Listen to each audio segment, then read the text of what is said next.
bien, salut Xavier. Eh ben, salut Guilain et bonjour à tous.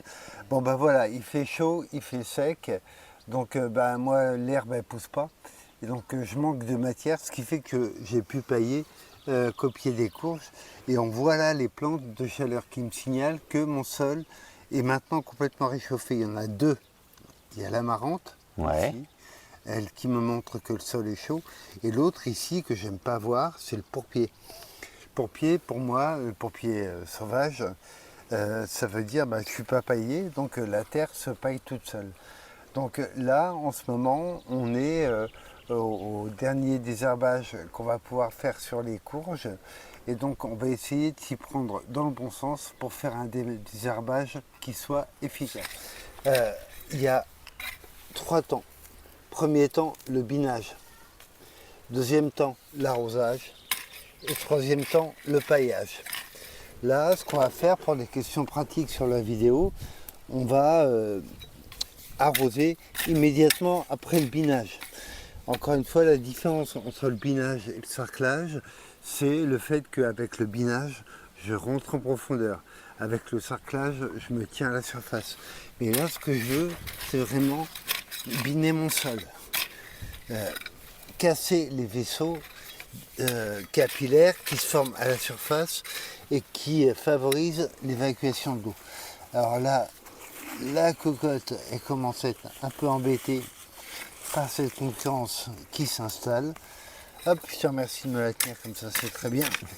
Je peux aller à côté. Je dégage les cheveux pour Voilà. que tu fasses bien les oreilles. Donc là, c'est biné et non sarclé. Tu laisses les mauvaises herbes en place comme ça? Ah ouais. Et ce que je vais faire, comme je vais arroser les adventices, je les mets à sécher là. Ici, le sol est pas paillé. Encore une fois, je manque de matière.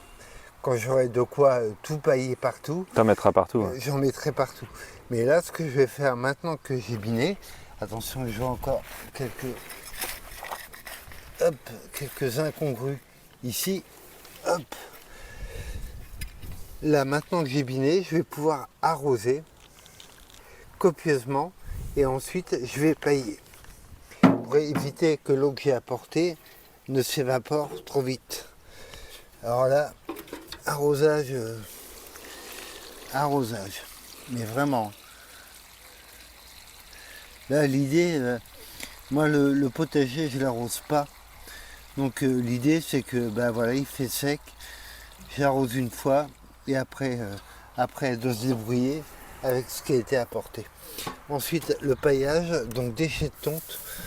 Ça, ces déchets de tonte là sont anciens.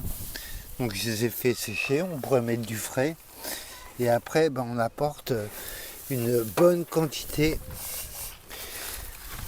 au pied. En faisant attention à ne pas casser les Ouais. tiges, parce que c'est fragile les courges quand même. Mine de rien, ouais. Oui. Et en plus de ça, elles s'accrochent. Hop, donc ça, elles n'aiment pas trop qu'on les décroche. Là, hop, le pourpier qui est là. Qui s'était caché? Ouais, je vais l'enlever. Voilà, et encore une fois, ce que j'aimerais, c'est disons qu'avec une petite pluie, l'herbe repousserait. Et ce que je voudrais, c'est vraiment tout rejoindre. Oui, qu'il y en ait partout, Ouais, sur tous les côtés. là, comme j'ai pas beaucoup de matière, je fais vraiment au pied de chaque. Alors, ce qu'on peut retenir vraiment qui est super important, c'est dans quel sens on intervient. Binage, arrosage, paillage. BAP, en fait. Bap. Ouais, voilà, c'est facile à bloquer comme acronyme. BAP, on bine, on arrose, on paille. Et normalement, il n'y a pas trop à y revenir. Tout devrait bien se passer. Les courges, elles vont démarrer. Là, elles commencent vraiment à pousser après la Saint-Jean, après le 21 juin, quand les jours diminuent. Donc là, d'ici peu, je devrais avoir une marée de courges bien protégées au pied. Ouais. Et faisons du bap. Ouais, bapon. Bapeloula. Ouais.